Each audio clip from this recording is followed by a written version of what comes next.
Yo, what it do? SRT gang. It's your boy with the fat SwaggyReacts, and we are back with another reaction video, man. And shouts out to Mr. Ballen. You know what I'm saying? We got a video that we're gonna be reacting to today. Today we're gonna be checking out top three disturbing, missing person cases. So like, share, comment, subscribe if you guys enjoy scary content, man. I try to give you guys one of these every night, man. And I'm gonna keep it short and sweet. We're on the road to 100K, man. So subscribe to the channel if you enjoy the content. If not, that's cool. Just come on back next time. But hit the like button before you leave out. That's all I ask, man. So without further ado, man, let's go ahead and check this thing out. Again, shouts out to Mr. Ballen. Once again, and shouts out to y'all for even watching the video, man. Let's get into it, yo. Today, I'm going to share 3 progressively more bizarre missing person cases. But before we get into those stories, if you're a fan of the strange, dark, and mysterious delivered in story format, then you've come to the right place because that's all we do, and we upload once a week. So, if that's of interest to you, please tuck the like button into their bed and read them a bedtime story, and then when they ask you for a glass of water, say, no problem, go get them a cup of water, and then when you come back, dump it on their stupid face. Also, please subscribe to our channel and turn on all notifications so you don't miss any of our weekly uploads. Okay, let's get into today's stories. On the evening of June 28, 1997, an 83-year-old woman named Leila Howard turned up the radio in the living room of her small home in Texas, and then she took a seat next to her husband, Raymond, on the couch. This was a song that both of them loved, and in the past, Leila knew her husband would have swooped her up and begun dancing with her right away. But Raymond was now 88 years old, he was also recovering from brain surgery, and they both were planning to go to bed in the next few minutes because they had a big day the next day. They were going to go to the Pioneer Day Music Festival, which is an annual fiddling festival located about 15 miles away from where Leila and Raymond lived, in the town of Salado, Texas. Leila and Raymond attended this festival basically every year, and so even though Raymond right now was a bit fragile from his surgery and his advanced age, the couple had not even considered missing it. Right. Leila's son, Hal, had tried to persuade Leila to let him, Hal, drive the couple to the music festival, but Leila said no because Leila and Raymond were both fiercely independent and wanted to be in control of their lives, which included driving to and from this festival. Also, Leila had talked about maybe going someplace else after the festival ended with Raymond, kind of spontaneously just driving out and doing something, and so she really wanted to have her own car in case she did want to do that. And so after a few minutes, Leila and Raymond's favorite song came to an end, and the DJ hopped back on the radio and began talking about the weather and the traffic, and at that point, Raymond and Leila, they stood up from the couch, they took each other's hands, and they walked upstairs to go to bed. The next morning, so June 29th, Leila and Raymond walked out the front door of their house, and they walked down to their driveway where their Oldsmobile car was parked. Leila helped Raymond get into the passenger seat, and then Leila took her old school, boy. You see that thing, boy? That thing pretty, boy. Old school. Thing look good. Oldsmobile. Leila helped Raymond get into the passenger seat, and then Leila took her spot in the driver's seat. And then a few moments later, after they were all buckled in and situated, Leila fired up the car, backed out the driveway, and began driving. That evening, Leila's son, Hal, decided to swing by Leila and Raymond's house to check in on them and see how the festival went. And so at about 5 p.m., Hal got to their house, and right away when he pulled up, he noticed that Leila and Raymond's car, the Oldsmobile, was not in the driveway. And so Hal thought that was pretty odd because by now they should have been back from the festival. In years past, they would always get home by about 3 p.m. at the absolute latest because they didn't like staying out late, and so it just seemed odd that they were not back by now. But at the same time, Hal knew that Leila had been thinking about maybe going out and doing something spontaneous after the event was over, and so he thought, maybe his mom and Raymond were out driving around somewhere and they'd be back later. But just for good measure, Hal did park the car and he walked up to the front door of the house and he did knock, but when there was no answer, he thought, you know what, I'll just go home and come back in a few hours and check in on them at that point.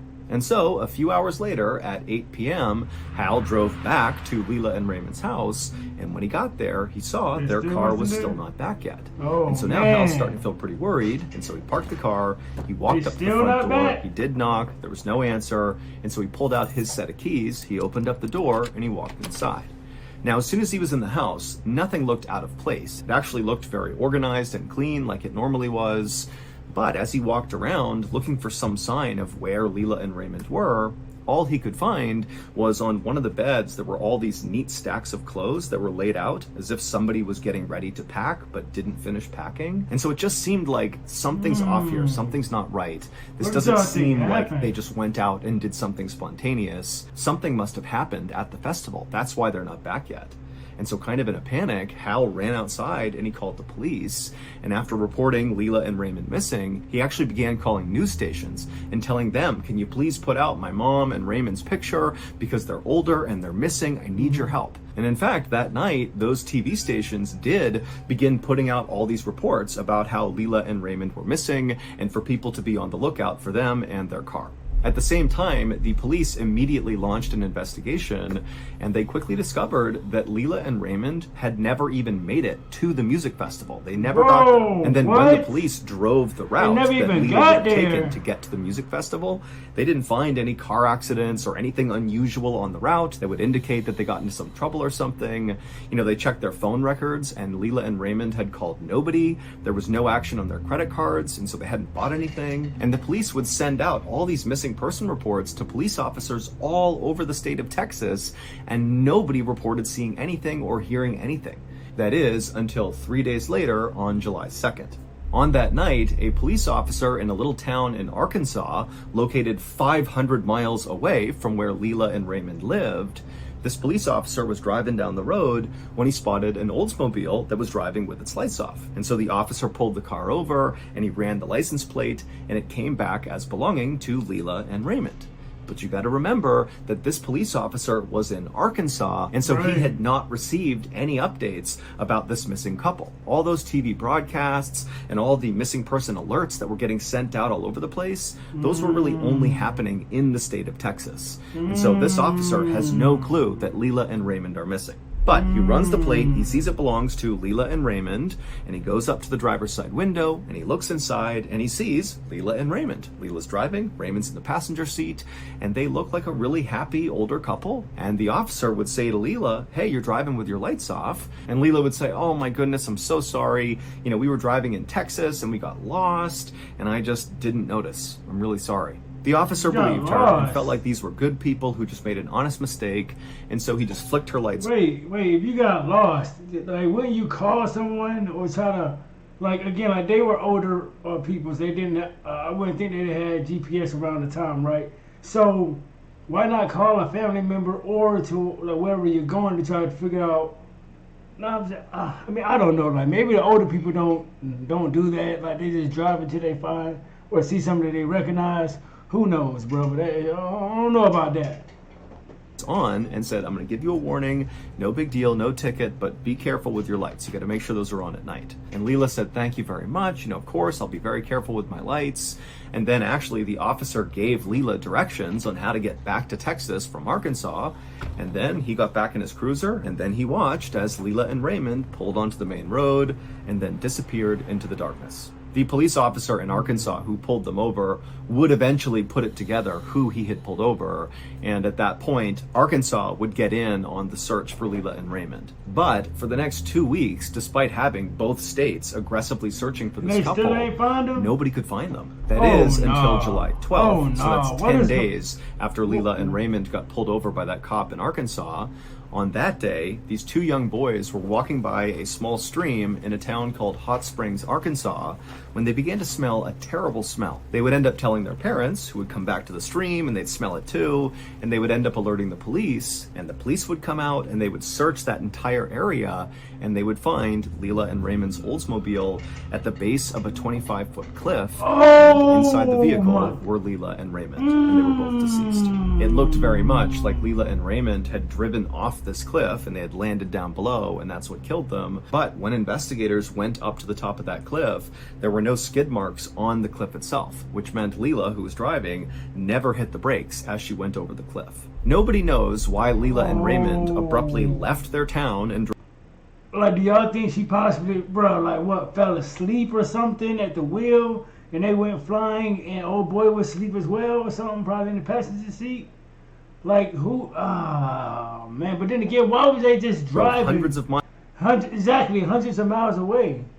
Nobody knows why Leela and Raymond abruptly left their town and drove hundreds of miles into Arkansas instead of going to their favorite music festival, although their family members have speculated that it could be because Leela and Raymond had declining cognitive function, and so they basically didn't know what was going on, and that's why it happened. But the reason this story is in this video is because this story about Leela and Raymond is what inspired a very, very famous song from the late 1990s.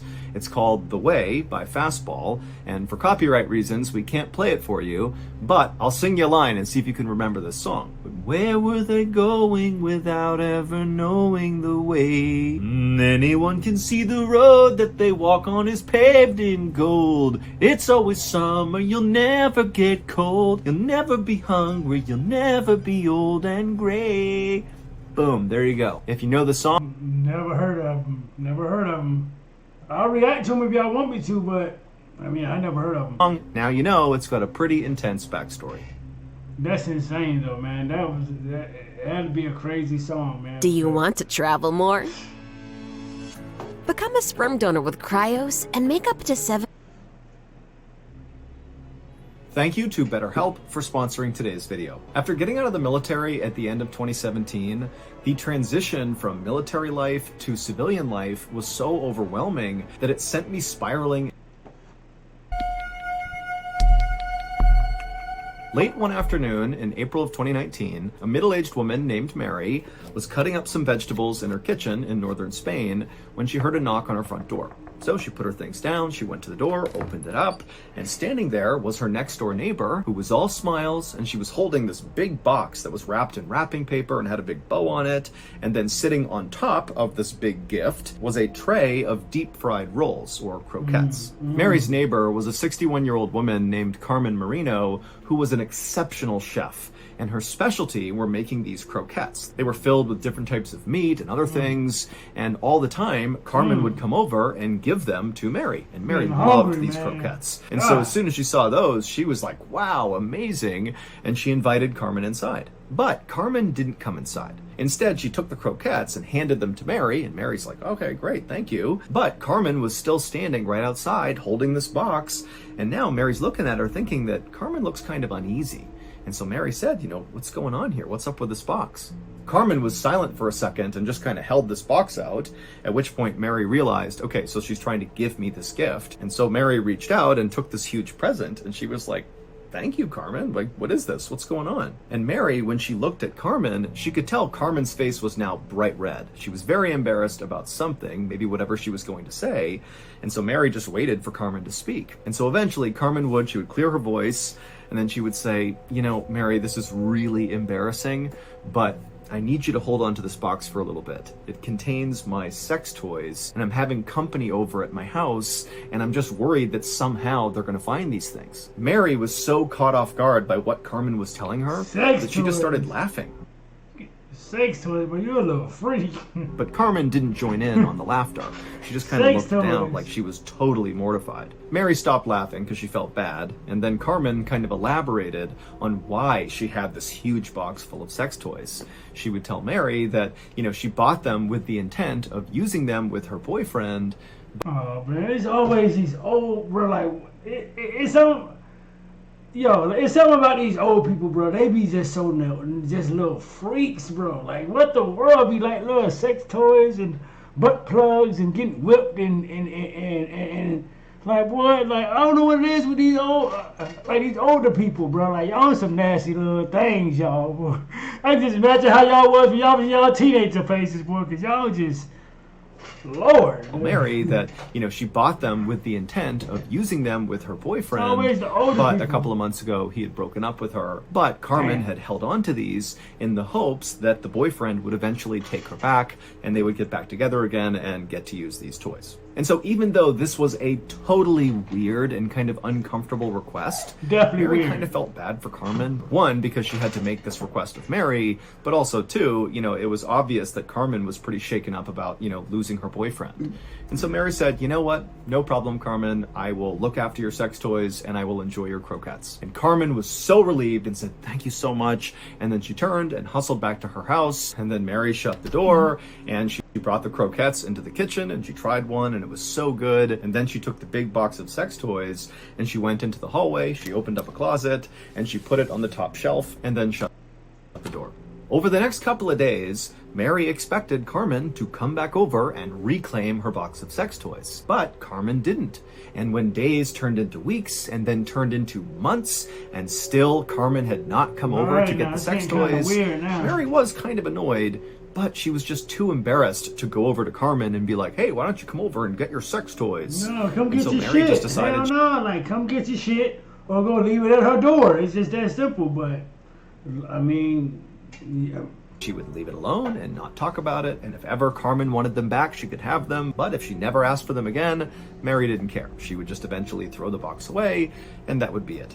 A few months later, on September 29th, 2019, so we're talking about 6 months or so from when the sex toys were first brought over to Mary's house, well, on this day, Mary was kind of doing chores in her house when she began to smell a really bad smell coming from the hallway closet where the box of sex toys were. And so... Bro, if this bitch killed her boyfriend and then gave this lady the box with her boyfriend in it, she's a demon. She's a demon, bro. Who does what? Really bad smell coming from the hallway closet where the box of sex toys were. And so Mary opened up the closet, and for sure she could tell the bad smell was coming from this closet. And so she started by smelling the shoes that were towards the bottom of the closet to see if maybe she had stepped in something gross, but they were all clean. And then eventually she reached the sex toy box. She pulled it down from the top shelf, and it had never been opened. You know, it's still wrapped, but she just smelled the box and she immediately recoiled because that had to be where the terrible smell was coming from. It was coming from this box. And so Mary was totally repulsed at the idea that these sex toys smell horrible, but she carried the box into the kitchen and set it down, and she thought, you know, is this a horrible betrayal of my friend's trust if I open up this box and look at her sex toys? But Mary ultimately was like, you know what, Carmen has not come back for this thing. I'm opening this up because I need to know what's making this smell. So Mary went over and got a pair of scissors and she cut off the wrapping paper, and then she opened up the box, and inside was like this big thing that had been wrapped in tinfoil. So all you saw was tinfoil. And so Mary, she reached down and kind of began to peel back the tinfoil. It was kind of sticking to whatever was under it. But eventually, after she kind of yanked on it, she pulled the tinfoil off. And when she saw what was in there, she began screaming and ran outside and called the police. It would turn out Mary's neighbor, Carmen, who owned the box of sex toys, her boyfriend didn't just break up with her a couple of months before she brought the sex toys over. No, her boyfriend, who was a 67-year-old man named Jesus Baranda, he went missing around the time that supposedly Carmen and her... This crazy bitch. The demon. She's the demon, bro.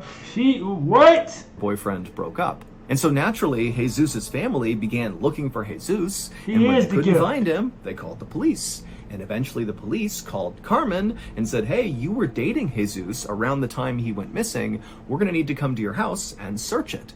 And when Carmen heard that, and that's why she did what she did as far as like knew she had a big problem because Carmen had murdered Jesus and cut his head off with a chainsaw, and she still had his head in her house. And so what did she do? Well, she boiled... This bitch did what? Demon, nigga. What? His head down, and then she put it in a box, wrapped it in tinfoil, and then she wrapped that box in wrapping paper, put a bow on it, and then went next door to Mary's house and said, hey, can you hold my sex toys for me? Because she knew Mary would likely not look in the box if it was sex toys. And so Mary took the box, put it in her closet, and then of course, you know, the smell began several months later, and she would discover Jesus's head. Carmen was convicted of murdering her boyfriend, and she was sentenced to 15 years in prison. Police were never able to locate the rest of Jesus. All they had was his head. But there's a running theory that Carmen may have used the rest of her boyfriend's body and ground it up and then baked him into her croquettes. Oh my God! No, bro, please, yo. No, bro, please don't tell me that's true. Please don't tell me that's true, bro. No. What? No.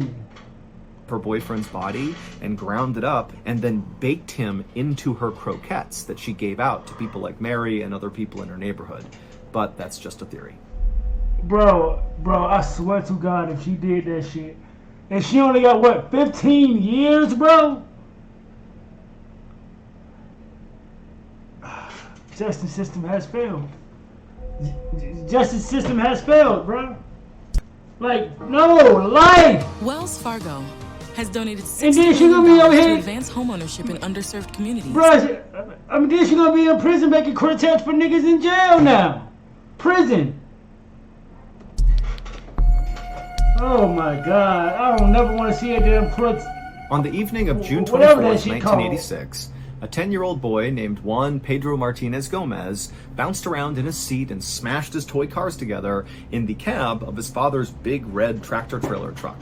Juan was so excited he could barely sit still. He always wanted to go for a ride in his dad's big truck. His dad was a long-haul trucker, but his dad always said no. But Juan had just gotten his best report card ever, and so as a reward for doing so well in school, Juan's father had surprised Juan and Juan's mom with this particular trip. Their plan was to drive from their hometown in southeastern Spain all the way across the country to the northern coast. And then once they got there, Juan's dad would offload the cargo that he had driven there. Juan and his mom and dad would stick around and kind of make a vacation out of it, going to the beaches and checking out the beautiful pastures where all the cows would graze. I mean, Juan was super excited. Juan's dad pulled the truck into this big lot with all these other trucks around, and then Juan's dad turned around and began backing the truck up so it could be paired up with the cargo he'd be hauling to the north coast. It was this huge 25,000-liter tanker that was covered in all these stickers and warning labels, and, you know, Juan's father didn't know what this tanker actually contained, but he could tell, you know, whatever it was pretty dangerous and also very important. And so as Juan's dad is backing up skillfully to line up with this tanker, Juan is just sitting in the back seat, absolutely transfixed at how cool his dad is. I mean, this is like the most amazing thing Juan had ever seen. And so finally, Juan's dad successfully hitched the truck to the tanker. And so once they were all hooked up, Juan's father yelled out the window and said bye to the people he worked with. And then Juan's father put in Juan's favorite tape cassette into the stereo and turned the music up. And then he turned onto the road and began making his way toward the highway. Juan's dad would drive basically all night, and Juan and his mother would basically sleep all night. But they would wake up at about 5 a.m. when Juan's father pulled into the parking lot of a diner that was located just north of the city of Madrid, Spain. They were making great time, so Juan's father told his family they could take their time eating. When the family did finish their meals, they got up and began walking out towards the truck, and little Juan, he turned around and he waved to the waitresses, and they all waved back. And then the family climbed back into Juan's father's truck, and then before long, Juan was curled up in the back seat trying to fall asleep again as his father merged onto the highway and began heading towards this stretch of mountain road called the Somosierra Mountain Pass. About 40 minutes later, a man who was also driving in the Somosierra Mountain Pass was just driving along when suddenly a huge red tractor-trailer truck came barreling toward him from behind, shining their lights into his car. And so this man, he sees this truck approaching so quickly, and he tried to get out of the way, but there was nowhere to go, and the truck wasn't stopping, it was honking its horn, and the truck smashed into this guy, which sent his car careening off the road, but luckily it did not tumble all the way down the mountain. And so this guy's car comes to a stop on the side of the road, and the guy, he kind of comes to, and he feels himself, he's worried he's got a serious injury. He did find a little blood on his head, but overall he felt he was okay, and then he managed to get his door open, and he climbed out of his car, and he looked a little ways down the road, and there was the truck that had hit him. It was now on its side, and it was hissing steam, and it didn't look like anybody inside the truck was trying to get out. Now, even though this guy was pretty shaken up from the crash he had just gotten into, he felt like he was definitely in better shape than whoever was in this truck, and so he decided he would just go up there and try to help them. But after only taking a few steps, this white van came blazing around the corner and came to a screeching stop on the road right next to where this guy was. And then before the guy could do anything, the sliding door to the van flung open, and this woman with blonde hair jumped out, and she ran over to him, and she said, "I'm a nurse. Do you need any help?" And so this guy, he's looking at this woman, and he's kind of sizing her up, and she did not seem like a nurse. And in fact, for some reason, this guy felt like she just made him really uncomfortable. He couldn't quite put his finger on it. And then he looked past this woman at the van, and he saw the driver looked oddly similar to the woman, except it was a man who was driving, but he also had very bright blonde hair, and he had these striking blue eyes that really stood out even from a distance. And then in the passenger seat of this van was this elderly woman who was just staring daggers at this guy who's now talking to this nurse who's right next to him. And so the guy's looking at the old woman, and the old woman's looking right back, and she really looked mean, like she was not happy to be talking to him. And so the guy finally just said to this woman who was claiming to be a nurse that, "You know what, I don't need any help. Go help them. They need help because they haven't gotten out of the truck yet." The woman just nodded, and then she ran back to the van, hopped inside, and the van sped, the 100 feet down the road to where the crashed big red tractor trailer truck was. And again, the woman hopped out, and she rushed over to the truck, and she climbed on top of it, and she reached down, and she took something out of the truck. But from his perspective, 100 feet back, the guy who had also crashed, he couldn't tell what she had taken out of the cab. But after she took whatever she took, she climbed off the cab. She did not attempt to help anybody inside of the truck. She jumped back in the white van, and the white van sped off down the road, and they were gone. The guy barely had time to process what had just happened before he began to smell this unbelievably powerful rotten egg smell. When help arrived, emergency responders immediately realized they had an environmental disaster on their hands. The big red tractor trailer truck, which was Juan's father's truck, was hauling 25,000 liters of sulfuric acid. And that rotten egg smell they were smelling in the area meant the air was now becoming toxic as the sulfuric acid leaked out and began interacting with the ground and making its way into the nearby river. So before anybody could even go inside of this truck to see if there were survivors, they had to basically cover it and the surrounding areas with hundreds and hundreds of pounds of sand and lime to try to counteract the acid. It would take hours to do this. And in that time, nobody came out of the truck's cab. And then finally, when emergency crews were able to go up to the truck and look inside, they discovered that the vehicle's occupants were all dead. However, there were only two bodies. It was Juan's mother and father. Juan was nowhere to be found. Now, one of the theories was, well, when this crashed, maybe the sulfuric acid landed on Juan's body somehow and literally dissolved him, and so that's why he was not found. But that's not possible because it would take much, much longer for sulfuric acid to totally eat away someone's body. And the body would have to be fully submerged in the acid the entire time. So that could not have happened. Rescuers would search the entire area deep into the woods in all directions, looking for signs of this child, but there were none. And when investigators attempted to recreate this accident to try to figure out what actually caused it and why it happened, what they would learn would only confuse them more. Juan's father's truck had nothing wrong with it mechanically, meaning the brakes weren't messed up, the accelerator wasn't messed up. There really was no reason why this truck should have crashed unless it was intentional. That's the only way this could have happened. Right. Also, the truck contains something called a tachometer, which registers every time the truck slows down or stops. And when investigators looked at the record from this tachometer, they discovered that Juan's father had slowed down or stopped 12 different times between leaving the diner and crashing. But the route from the diner to the crash site was a straight shot with no traffic lights or stop signs. Basically, there had been no reason from the diner to the crash site to ever slow down or stop. But again, Juan's father did 12 separate times. And then also there were traces of heroin that were found in a hidden compartment in Juan's father's truck. Now, Juan's parents had no criminal record and absolutely no connection to drugs or the cartel, but investigators did consider a theory that, perhaps a drug cartel ambushed Juan and his family, and ultimately Juan was kidnapped.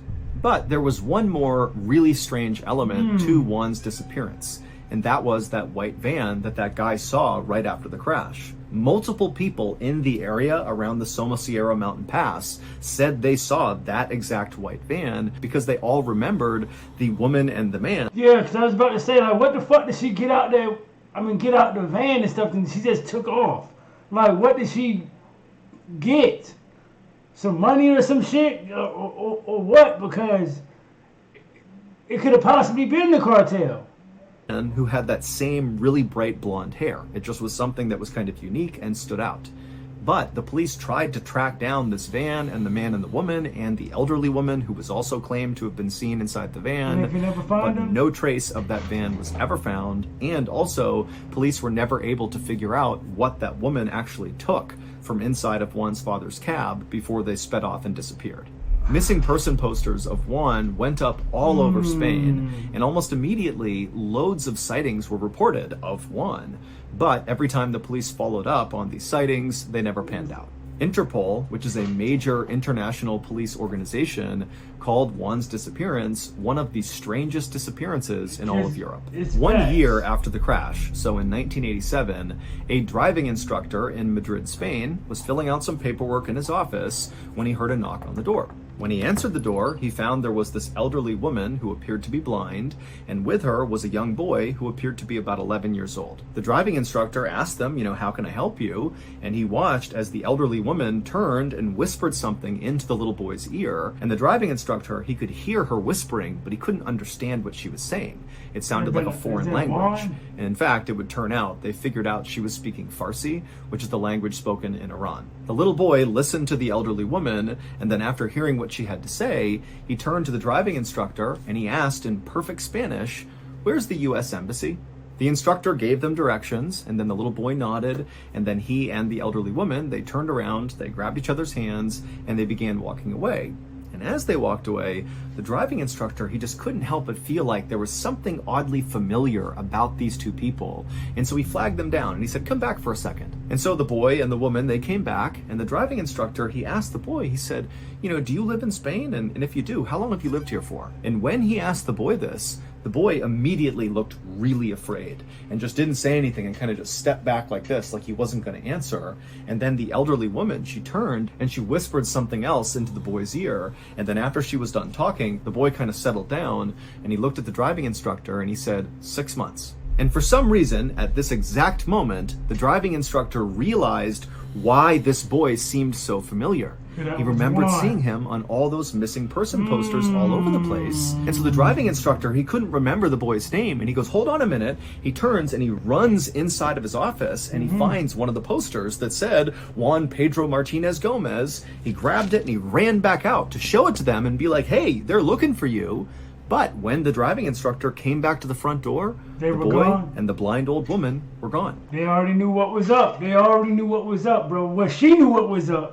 My whole thing is, so what, did the lady in the van possibly kidnap Juan? Like, she had to at this point, because again, bro, we don't know, like, what she went and got out the, like, Juan's cab, Juan's dad's cab or whatever. And again, all three of them was together, right? And now he's missing, but I just think she kidnapped Juan, bro. She kidnapped Juan, and like they was about to get caught, but they left in time. And so the driving instructor stepped out. He's looking around. That's he's what I yelling think out that for happened. them. They were gone. That's now, it's important to understand that to this day, no sightings of Juan have ever been confirmed, and that includes the driving instructor who claimed to have seen Juan. But to this day, Juan's body has never been found. He's still missing, and his case is still unsolved.